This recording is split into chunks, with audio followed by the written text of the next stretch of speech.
actually, but I think the projector's just going to play that. Just hold it down because I'm sure y'all are sick of the song, or y'all going to be humming it on your way home, I hope. Let's see. So, yeah, we get this. A few things I wanted to thank again the Emerald City Roller Girls for their help with us.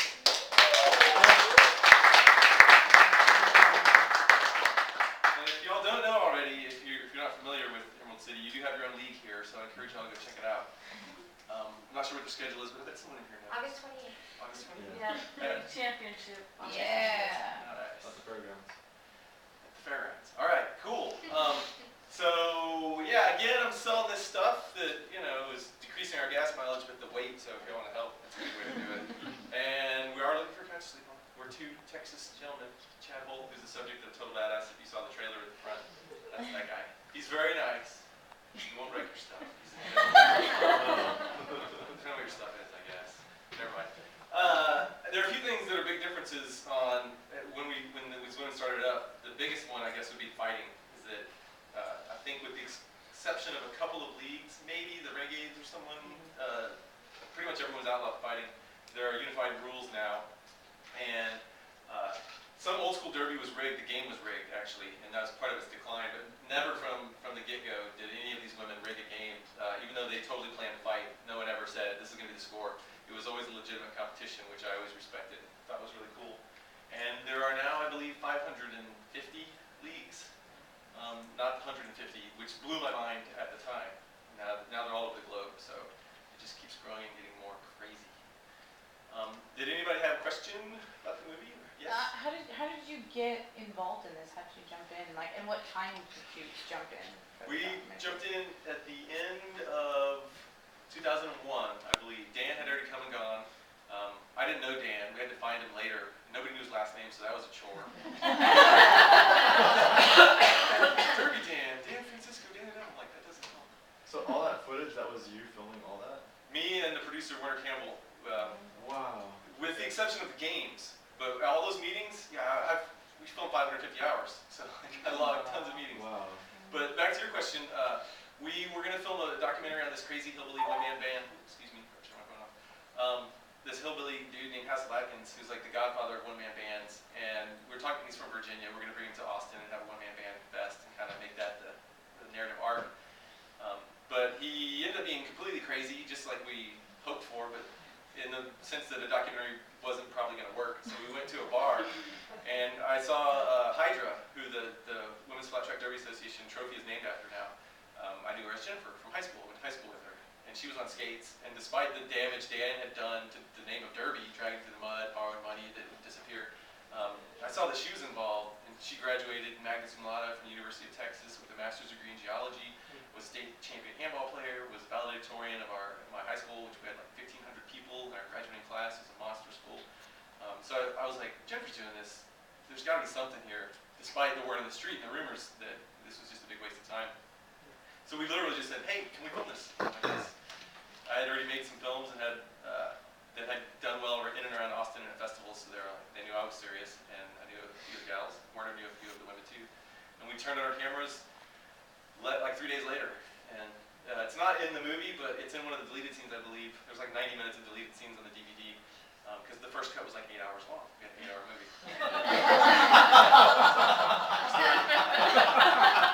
There are a small number of people that say they're willing to watch the 8-hour cut. I haven't really tried that yet. That's what the internet's for. I've seen all the cuts. And then, so the first day we filmed Sarah Luna, who's featured in the movie prominently, and Nancy, who's one of the CEOs. They collided, and Sarah Luna's tooth busts right in half, blood, swollen lips, and spittle as she talks. So we were just like, cool. All right, we're gonna film this. We didn't know it would turn into, workforce management sort of affair, basically.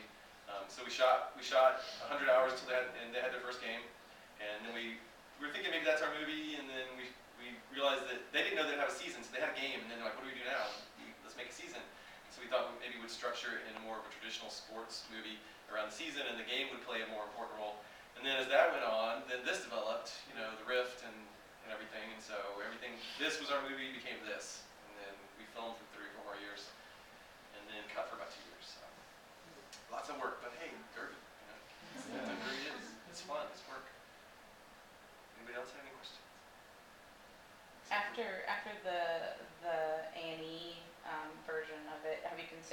back to see how they're doing?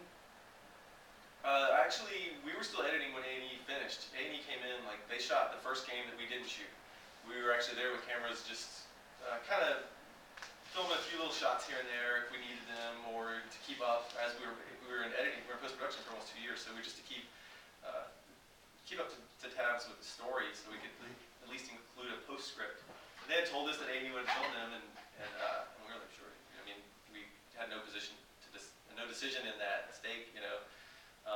They are cock-blocking bastards, though. I mean, they had a ton of money they could finish real quickly.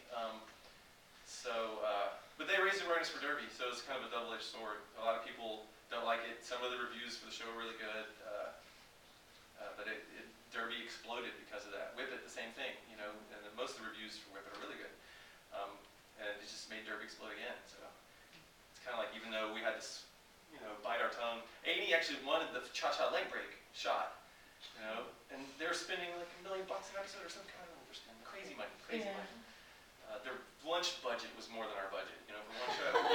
So, you know, they want the footage of the leg break, and we're like, oh, let's take him to the bank, $1,500,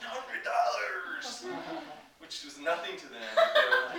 They're like, no, we can't give you anything, but we can credit you on the website. That's a good shot. I mean, it's gross. Yeah. I couldn't watch it for a long time. It's horrible. And just filming it, I almost passed. I was like, I'm gonna go over here. Did anybody else have any questions? Yes. I don't know if this was like a thought that you had ahead of time, but it seemed like one of the themes of the film was about like feminism and what it means. Was that like something that you intended to put in there? Well, yeah, because you get, you know, people that say this is feminist, and people that say that it isn't, people that don't. There's some people that don't think sexuality and feminism go together, and others think that that they absolutely do. I'm by no means trying to define feminism. I was just interested in what their point on it was, particularly in the beginning when some of the outfits were a little risque, and then they had Spank Alley, you know. So some people were like, I don't know that that's jives with what my interpretation of feminism is. So we just wanted their opinion on it. That the Spank Alley was one of the things that was sort of iffy, touchy subject, no pun intended, although there was in the beginning. So we were just sort of exploring all the themes. But yeah, my aunt was like, just accosted me as a dude. She hadn't even seen it. She was crazy, but she was like, don't even try. I was like, dude, I'm gonna let them say what their piece is, you know. Anybody else? Did BGGW get insurance like immediately after that leg accident? Yeah, I think so. Oh shit, we need insurance. Well, the same with the tooth break. You know, nobody had mouth guards. First time we shot, nobody had helmets. You see in this early stuff. A lot of the things, and not to slight anyone here necessarily, but a lot of the people involved didn't have experience in managing something and creating an organization, especially something this big and unwieldy and unknown. Just researching the rules was a huge task. The internet didn't have the rules of Derby. It sounds ridiculous today because everything's there. But in 2001, 2000, Rachel Sparkle Plenty had to cobble together, you know, bits of information to create the rules. So when they had a problem, it was the problem that's right here in front of them, you know, or the problem that something just caused. A lot of times, I'm sure they, you know, evaded many problems with some foresight too, but you don't see those typically. But there were many, you know. It was a lot of work, tons of work. There's a healthy Derby crowd here, I'm sure. Yeah, It even when sucks up your life. the league started here 3 years ago, they still were skating without mouth guards initially and helmets, and Yeah. that was only 3 years ago. So. And I think back then, I don't know if it's still like this, but it was kind of tricky to get insurance too. The U.S. Roller Sports was the only one, speed skating, they provide insurance for speed skating events. I'm not sure if that's still how it works. It's still kind of tricky because you have to go through the U.S. The USARs, and if you don't go through them, then it's like almost impossible to get sports insurance. Like you really have to go through them.